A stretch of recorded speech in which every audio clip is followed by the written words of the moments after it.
Hello friend, welcome to exam join. आज हम करेंगे अगस्त महीने के इम्पोर्टेंट अपॉइंटमेंट जो आपके सभी एग्ज़ाम के लिए काफ़ी इम्पोर्टेंट हैं, कॉम्पिटिटिव एग्ज़ाम के लिए।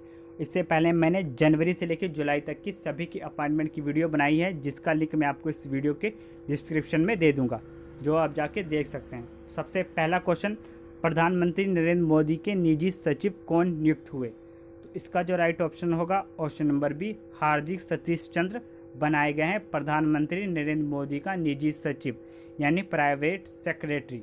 ऑप्शन नंबर बी इसका जो है राइट ऑप्शन हो जाएगा।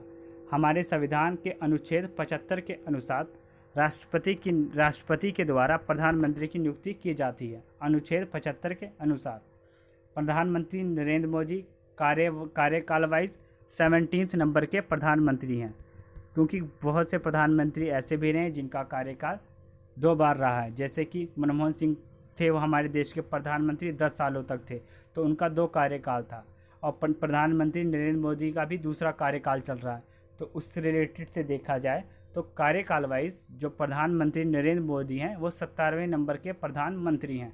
वैसे देखा जाए तो व्यक्तिगत तौर पे तो वे 14th नंबर के प्रधानमंत्री हैं, 14th नंबर के प्रधानमंत्री है। सबसे बड़ा कार्यकाल अगर पूछ लिया जाए तो वो था पंडित जवाहरलाल नेहरू का, जो था 16 वर्ष 9 महीने 12 दिन। इतना बड़ा उनका कार्यकाल था। प्रधानमंत्री है तो प्रधानमंत्री जो है नीति आयोग का अध्यक्ष भी होता है। जो प्रधानमंत्री होगा वो ऑटोमेटिक नीति आयोग का अध्यक्ष भी होगा। ये भी आपने याद रखना है, नीति आयोग का अध्यक्ष। नेक्स्ट अगला क्वेश्चन करते हैं, गुजरात के नए डीजीपी कौन नियुक्त हुए? यानी डायरेक्टर जनरल ऑफ पुलिस। तो इसका जो राइट ऑप्शन होगा ऑप्शन नंबर डी, आशीष भाटिया। आशीष भाटिया नियुक्त हुए हैं गुजरात के नए डीजीपी। गुजरात आया, इसके बारे में आप देख सकते हैं। गुजरात राजधानी गांधीनगर, मुख्यमंत्री विजय रूपाणी, गवर्नर आचार्य देवव्रत। सीटें लोकसभा सीटें 26 हैं, राज्यसभा सीटें 11 हैं, विधानसभा सीटें 183 हैं। हाई कोर्ट पड़ता है अहमदाबाद में। हाई कोर्ट जज हैं विक्रम नाथ। गुजरात सबसे ज़्यादा तटीय सीमा लगाने वाला राज्य है। सबसे ज़्यादा तटीय सीमा लगाने वाला राज्य कौन सा है? गुजरात। किस किस के साथ अपना बॉर्डर शेयर करता है? राजस्थान के साथ, मध्य प्रदेश के साथ और महाराष्ट्र के साथ अपना बॉर्डर शेयर करता है। नेक्स्ट अगला question, great eastern shipping company के अतिरिक्त निर्देशक कौन बने? तो इसका जो राइट ऑप्शन होगा option number C, Urjit Patel को बनाया गया है ग्रेट ईस्टर्न शिपिंग कंपनी का अतिरिक्त निर्देशक, जिसकी स्थापना 1948 में की गई थी और इसका मुख्यालय मुंबई में है। ये एक प्राइवेट सेक्टर की कंपनी है जो कि ट्रांसपोर्ट करती है liquid gas and solid bulk product को, ये शिपिंग करती है। नेक्स्ट अगला क्वेश्चन, एचपी कंपनी के मैनेजिंग डायरेक्टर कौन नियुक्त हुए हैं, जो कि लैपटॉप और कंप्यूटर बनाती है? तो इसका जो राइट ऑप्शन होगा ऑप्शन नंबर ए, केतन पटेल को नियुक्त किया गया है एचपी कंपनी का एमडी। एचपी कंपनी के बारे में कुछ इंपॉर्टेंट पॉइंट्स, स्थापना इसकी 1939 में हुई थी। मुख्यालय कैलिफोर्निया यूएसए में है। संस्थापक पूछ ले तो बिल हाउलेट और डेवी पाकेट, ये इसके संस्थापक थे, यानी फाउंडर थे। फुल फॉर्म एचपी की है, देख सकते हैं, हाउलेट पाकेट इसकी फुल फॉर्म है। इंडस्ट्री टाइप कौन सी है? Computer software and hardware, HP company की इंडस्ट्री टाइप। नेक्स्ट अगला क्वेश्चन, पश्चिमी वायुसेना का कमांड इन चीफ किसे नियुक्त किया गया है? इसका जो राइट ऑप्शन होगा option number C, VR. Chaudhary को नियुक्त किया गया है पश्चिमी वायुसेना का कमांड इन चीफ। वायुसेना आया तो वायुसेना दिवस 8 अक्टूबर को मनाया जाता है, ये भी इम्पोर्टेंट है। वायुसेना दिवस 8 अक्टूबर को मनाया जाता है। वायुसेना के प्रमुख हैं वो हैं आर.के.एस. भदौरिया और उप प्रमुख हैं एस.के. सैनी। ये आपने याद रखना है। वायुसेना, हमारी देश की जो वायुसेना है वो पूरे ऑल वर्ल्ड में 4थे नंबर की सबसे बड़ी सेना है वायुसेना। नेक्स्ट अगला क्वेश्चन, गुयाना के नए राष्ट्रपति कौन बने? गुयाना के नए राष्ट्रपति, इसका जो राइट ऑप्शन होगा option number D, Irfan Ali को बनाया गया है गुयाना के राष्ट्रपति। गुयाना है तो गुयाना हम देखेंगे मैप में आप देख सकते हैं, यह हमारा देश इंडिया। यहाँ से हम जाएंगे किधर? इस साइड साउथ अमेरिकन कॉन्टिनेंट में, साउथ अमेरिकन कॉन्टिनेंट में जाएंगे तो आप देख सकते हैं यह है मैप में गुयाना, जिसकी राजधानी है माल्बो जो है इसकी राजधानी है। करेंसी जो यहाँ पे चलती है वो है फ्रैंक। प्रधानमंत्री हैं एंटोनी फिलिप्स। किस में पड़ता है ये पड़ता है साउथ अमेरिकन कॉन्टिनेंट में, गुयाना। नेक्स्ट अगला क्वेश्चन देख सकते हैं आप, HDFC बैंक के MD एंड CEO का पदभार किसने संभाला? तो इसका जो राइट ऑप्शन होगा वो हो जाएगा option number B, Shashidhar Jagdishan, जो कि बनेंगे अक्टूबर 2020 से। अभी हाल में है वो है आदित्य पुरी। आदित्य पुरी अभी हाल ही में है MD and CEO HDFC bank के, लेकिन अक्टूबर से इनका कार्यकाल शुरू होगा, अक्टूबर 2020 से। शशिधर जगदीशन का HDFC, इसकी जो स्थापना 1994 में, मुख्यालय मुंबई में, अध्यक्ष श्यामलाल गोपीनाथ हैं, CEO आदित्य पुरी जो अभी प्रेजेंट में है। फुल फॉर्म आप देख सकते हैं housing development and finance corporation, ये है HDFC बैंक की full form. Tagline we understand your world, ये इसकी टैगलाइन है। इन्होंने अभी हाल में कुछ प्लान्स निकाले थे, वो आप देख सकते हैं। Safe grid campaign, social distancing को दूर करने के लिए इन्होंने निकाला था सेफ ग्रिड कैंपेन। उसके बाद इन्होंने निकाला था ऑटोमोबाइल क्षेत्र में जिप ड्राइव इंस्टॉल लोन, सस्ती कारों के लिए, यानी जब आप कार खरीदेंगे तो ये सस्ते लोन प्रोवाइड करेंगे कम इंटरेस्ट रेट पे, तो इन्होंने निकाला था जिप ड्राइव इंस्टेंट लोन। और एक निकाला था इन्होंने ऐप ई किसान धन ऐप। ई किसान धन ऐप ये भी इनका एक प्लान था जिसमें किसानों को मौसम संबंधी जानकारी, खाद संबंधी जानकारी, फसल संबंधी सब चीज़ों की जानकारी इस ऐप के जरिए प्रोवाइड की जाएगी। तो ये इनके थे कुछ प्लान्स HDFC बैंक के। नेक्स्ट अगला क्वेश्चन आप देख सकते हैं, जम्मू कश्मीर बैंक के लेफ्टिनेंट गवर्नर कौन बने? तो इसका जो राइट ऑप्शन होगा option number D, Manoj Sinha को बनाया गया है जम्मू कश्मीर के लेफ्टिनेंट गवर्नर। इससे पहले थे वो थे गिरीश चंद्र मुर्मू, वो थे जो कि अब नियंत्रण और महालेखा परीक्षण बन गए हैं। गिरीश चंद्र मुर्मू वो पहले थे जम्मू कश्मीर के लेफ्टिनेंट गवर्नर। जब जम्मू कश्मीर केंद्र शासित बना उसके बाद पहले लेफ्टिनेंट गवर्नर गिरीश चंद्र मुर्मू थे। और यह सेकंड नंबर के हैं मनोज सिन्हा।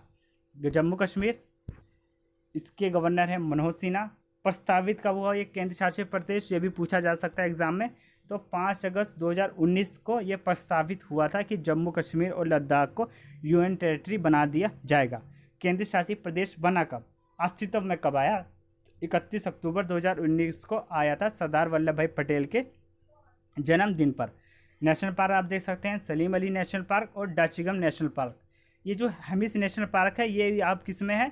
अब ये है लद्दाख में, लद्दाख यूनियन टेरिटरी में पड़ेगा अब ये हेमिस नेशनल पार्क।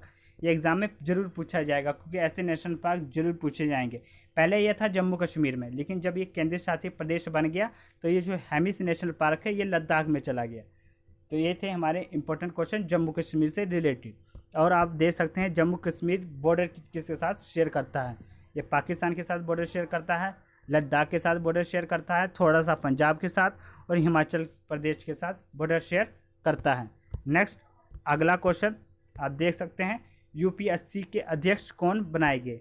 तो इसका जो राइट ऑप्शन होगा ऑप्शन नंबर ए, प्रदीप कुमार जोशी को बनाया गया है UPSC का अध्यक्ष। UPSC इसकी फुल फॉर्म पूछी जा सकती है, यूनियन पब्लिक सर्विस कमीशन। क्या फुल फॉर्म है? Union public service commission. इसकी स्थापना 1926 में हुई थी। और ये है क्या? ये एक ऐसी एजेंसी है जो कि एग्ज़ाम कंडक्ट कराती है ऑल इंडिया लेवल पे, ग्रुप ए और ग्रुप बी का एग्ज़ाम ये कंडक्ट करवाती है। तो इसके अध्यक्ष बने हैं प्रदीप कुमार जोशी। नेक्स्ट अगला क्वेश्चन, भारत के नए नियंत्रण और महालेखा परीक्षक कौन बने? Controller and auditor general of India. Right option option number B, Girish Chandra Murmu, जिसे मैंने आपको पहले ही बता दिया। इससे पहले ये जम्मू कश्मीर के लेफ्टिनेंट गवर्नर थे। तो ये बने हैं भारत के नियंत्रण और महालेखा परीक्षक। इससे पहले जो थे वो थे 13वें नंबर के इससे पहले थे राजीव महेश्वरी। ये हैं 14th नंबर के, ये हैं 14th नंबर के नियंत्रण और महालेखा परिषद। और इसका वर्णन भारतीय संविधान के अनुच्छेद 148 से लेके 51 तक है। ये चीज़ आपने देखनी है, याद रखनी है। इसका अनुच्छेद भारतीय संविधान के 148 से लेके 151 तक है नियंत्रण और महालेखा परिषद का वर्णन। इसकी जो नियुक्ति होती है वो राष्ट्रपति के द्वारा की जाती है।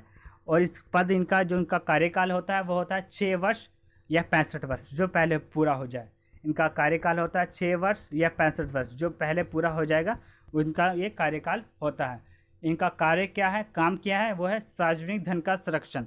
सार्वजनिक धन का संरक्षण, जो हमारे देश की सार्वजनिक धन है इसका संरक्षण करना इनका जो है काम है। नेक्स्ट अगला क्वेश्चन, सीआरपीएफ के नए इंस्पेक्टर जनरल कौन नियुक्त हुए? तो इसका जो राइट ऑप्शन होगा ऑप्शन नंबर सी, पीएस रानी पसे को बनाया गया है सीआरपीएफ का डायरेक्टर इंस्पेक्टर जनरल बनाया गया है। डायरेक्टर जनरल पूछे तो वो है एपी माहेश्वरी। एपी माहेश्वरी हैं सीआरपीएफ के डायरेक्टर जनरल। सीआरपीएफ स्थापना 1939 में, मुख्यालय दिल्ली में, हेड हैं एपी माहेश्वरी। फुल फॉर्म है सेंट्रल रिजर्व पुलिस फोर्स, ये इसकी फुल फॉर्म है। अभी हाल ही में ही 27 जुलाई को इन्होंने अपनी 82वीं वर्षगांठ मनाई है। 82वीं वर्षगांठ इन्होंने मनाई है कब? 27 जुलाई को। नेक्स्ट अगला क्वेश्चन, पीएनबी हाउसिंग फाइनेंस के नए एमडी एंड सीईओ कौन बने? इसका जो राइट ऑप्शन होगा ऑप्शन नंबर बी, हार्दिक प्रसाद को बनाया गया है पीएनबी हाउसिंग फाइनेंस के MD and CEO. PNB housing finance यानी पंजाब नेशनल बैंक की बात करेंगे तो इसका हम देखेंगे पंजाब नेशनल बैंक। स्थापना 19 मई 1894 में लाहौर में हुई थी। मुख्यालय इसका भी प्रेजेंट दिल्ली में है। चेयरमैन पूछे सुनील मेहता इसके चेयरमैन हैं। एमडी एंड सीईओ एस मल्लिका अर्जुन है, ये जो कि अभी हाल में नियुक्त किए गए थे MD and CEO S Mallika Arjun. Tagline the theme you can bank upon. Government share है 70%। मर्ज इसमें जो अभी हाल में बैंक हुए थे वो है यूनाइटेड बैंक और ओरिएंटेड बैंक। मोस्ट इंपॉर्टेंट है ये जो बैंक मर्ज हुआ है, United bank and oriented bank. दूसरे नंबर पे सबसे बड़ा सरकारी बैंक है, ये भी आपने याद रखना है। नेक्स्ट अगला क्वेश्चन, सेल की पहली महिला अध्यक्ष कौन बनी? मोस्ट इंपॉर्टेंट क्वेश्चन है। सेल की पहली महिला अध्यक्ष कौन बनी? सेल यानी स्टील अथॉरिटी ऑफ इंडिया, जो कि एक महारत्न कंपनी है।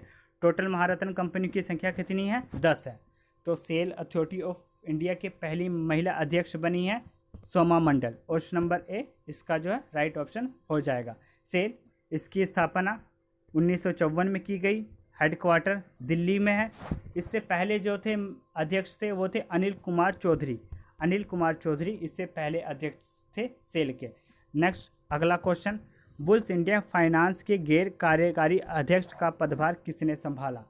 तो इसका जो राइट ऑप्शन होगा ऑप्शन नंबर बी, सुभाष चरियान को संभाला है बुल्स इंडिया फाइनेंस का गैर कार्यकारी अध्यक्ष। इसकी जो स्थापना हुई थी बुल्स इंडिया फाइनेंस की वो हुई थी 2000 में। इसका हेडक्वार्टर है गुड़गांव में और ये कंपनी है फाइनेंस सर्विस और रियल एस्टेट की ये कंपनी है बुल्स इंडिया फाइनेंस। नेक्स्ट अगला क्वेश्चन, गो एयर के सीईओ कौन बने? गो एयर के सीईओ जो कि फ़्लाइट की कंपनी है, फ़्लाइट यानी एविएशन, तो इसके जो सीईओ बने हैं गो एयर के वो हम देखेंगे। राइट ऑप्शन जो इसका हो जाएगा ऑप्शन नंबर डी, कौशिक खोना को बनाया गया है गो एयर का सीईओ, जिसकी स्थापना हुई थी 2005 में। हेडक्वार्टर इसका मुंबई में है। इसका एमडी पूछ लिया जाए, सीईओ तो बने हैं कौशिक खोना, एमडी पूछा जाए तो है जे वाडिया। जे वाडिया जो है इसके एमडी हैं, जे वाडिया WADIA इसके जो है एमडी हैं। नेक्स्ट अगला क्वेश्चन, सेबी के कार्यकारी अध्यक्ष कौन बने? सेबी के कार्यकारी अध्यक्ष right option option number C, JP Garg को बनाया गया है सेबी का कार्यकारी अध्यक्ष यानी security exchange board of India. तो इसकी स्थापना 12 अप्रैल 1992 में की गई। मुख्यालय पूछे मुख्यालय इसका है मुंबई में। अध्यक्ष हैं अजय त्यागी, एग्जीक्यूटिव डायरेक्टर हैं JP गर्ग।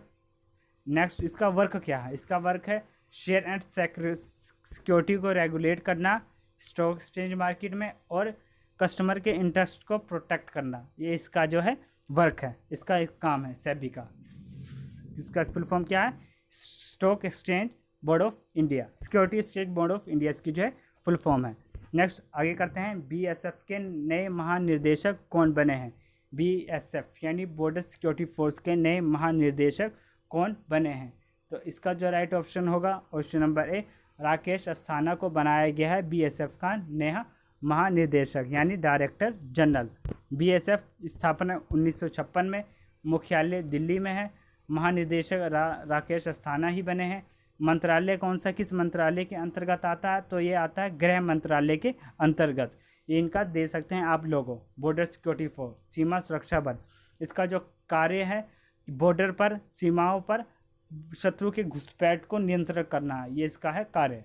नेक्स्ट अगला करते हैं, जी एंटरटेनमेंट के चेयरमैन कौन नियुक्त हुए हैं? तो इसका जो राइट ऑप्शन होगा सुभाष चंद्रा, जो इसके फाउंडर भी हैं। इससे पहले उन्होंने इस्तीफ़ा दे दिया था, लेकिन ये दोबारा नियुक्त हुए गए हैं जी एंटरटेनमेंट इंटरप्राइज के चेयरमैन सुभाष चंद्रा। इसके जो सीईओ हैं वो है पुनीत गोयका हैं इसके सीईओ। फाउंडर पूछे तो जैसे मैंने आपको पहले ही बता दिया, सुभाष चंद्रा ही इसके फाउंडर हैं। इसका जो हेड क्वार्टर है वो है दिल्ली में इसका हेड क्वार्टर है। नेक्स्ट अगला क्वेश्चन, भारत के नए चुनाव आयुक्त कौन नियुक्त हुए? मोस्ट इंपॉर्टेंट क्वेश्चन है, भारत के नए चुनाव आयुक्त कौन नियुक्त हुए? तो इसका ऑप्शन सही होगा option number D, Rajeev Kumar नियुक्त हुए हैं भारत के नए चुनाव आयुक्त। एक होता है मुख्य चुनाव आयुक्त और दो होते हैं उसके नीचे चुनाव आयुक्त। मुख्य चुनाव आयुक्त हैं सुनील अरोड़ा हैं मुख्य चुनाव आयुक्त, और दो नए चुनाव आयुक्त जो हैं वो हैं राजीव कुमार जो अभी नियुक्त हुए हैं, और एक है सुशील चंद्र हैं दूसरे, ये है राजीव कुमार। इससे पहले जो थे वो थे अशोक लवासा, इनके साथ थे सुशील चंद्रा के साथ वो थे अशोक लवासा, जो बन गए हैं vice president of ADB bank, यानी एशियन डेवलपमेंट बैंक के जो बन गए हैं वाइस प्रेसिडेंट। उन्होंने इससे रिज़ाइन दे दिया था। उसके बाद राजीव कुमार को बनाया गया है नया चुनाव आयुक्त। मुख्य चुनाव आयुक्त हैं सुनील अरोड़ा। इसकी किस अनुच्छेद के अंतर्गत आता है? ये भारतीय संविधान के अनुच्छेद 324 से लेके 339 तक इसका वर्णन है। चुनाव आयुक्त का वर्णन है 324 से लेके 339 अनुच्छेद के अंतर्गत। इसकी जो स्थापना हुई थी वो हुई थी 25 जनवरी 1950 को। 25 जनवरी 1950 को स्थापना की गई थी चुनाव आयुक्त की। जो कार्यकाल होता है, जो मुख्य चुनाव आयुक्त होते हैं उनका कार्यकाल होता है 6 वर्ष या 65 वर्ष, जो पहले पूरा हो जाए। मुख्य चुनाव आयुक्त जो कि हैं सुनील अरोड़ा, और दो और जो चुनाव आयुक्त होते हैं उनका कार्यकाल होता है 6 वर्ष या 62 वर्ष, जो पहले पूरा हो जाएगा। 6 वर्ष या 62 वर्ष जो पहले पूरा हो जाएगा वो इनका कार्यकाल होता है। 1993 में ये डिसाइड किया गया कि ये एक सदस्य से हटा के 3 सदस्य कमेटी बनाई जाएगी। तब से ये 3 जने हैं। इस टाइम सुनील अरोड़ा हो गए, अब वो हैं राजीव कुमार और सुशील चंद्रा, ये जो अभी हाल ही में 3 सदस्य कमेटी है। और इस संविधान के 61वें संशोधन के अनुसार, ये भी एग्ज़ाम में काफ़ी पूछा गया है कि संविधान के 61वें संशोधन के अनुसार भारत में जो वोट देने की मत करने की जो वो थी आयु थी वो कम करके कितनी कर दी गई है? 21 से लेके 18 कर दी गई थी। यानी वोट देने का अधिकार जो था 21 से लेके 18 कर दिया गया था संविधान 61वें संविधान संशोधन के अनुसार, जो कि कब पास किया गया था? 1989 में। यह भी आपने याद रखना है। नेक्स्ट अगला क्वेश्चन, कर्नाटका बैंक के अतिरिक्त निदेशक का प्रभार किसने संभाला? मोस्ट इंपॉर्टेंट क्वेश्चन है। तो इसका जो राइट ऑप्शन होगा option number B, A.V. Chandrashekhar Rao ने संभाला कर्नाटका बैंक के अतिरिक्त निदेशक का प्रभार। इससे पहले थे वो थे प्रदीप कुमार। नेक्स्ट अगला इसके बारे में आप देख सकते हैं, इसकी जो स्थापना हुई थी कर्नाटका बैंक की वो हुई थी 1924 में। इसका हेडक्वार्टर बंगलुरु में है। टैगलाइन पूछे वो है your family bank across India, ये इसकी टैगलाइन है। नेक्स्ट अगला क्वेश्चन, SBI म्यूचुअल फंड के MD CEO कौन नियुक्त हुए? तो इसका जो राइट ऑप्शन होगा option number A, Vinay Tonse को बनाया गया है SBI म्यूचुअल फंड का MD और CEO। इससे पहले थे जो सेकंड नंबर पे अश्वनी बैठ, इससे पहले ये थे जो कि SBI के MD और CEO बन गए हैं। SBI आया, इसके बारे में आप देख सकते हैं। स्थापना 1 जुलाई 1955 में, मुख्यालय मुंबई में है। चेयरमैन रजनीश कुमार हैं। गवर्नमेंट शेयर कितना है? 61.63% जो है इसका गवर्नमेंट शेयर है। तो ये थी हमारी कुछ इंपॉर्टेंट वीडियो। तो आपको ये वीडियो कैसे लगी? इसे लाइक शेयर सब्सक्राइब जरूर करें। थैंक्स।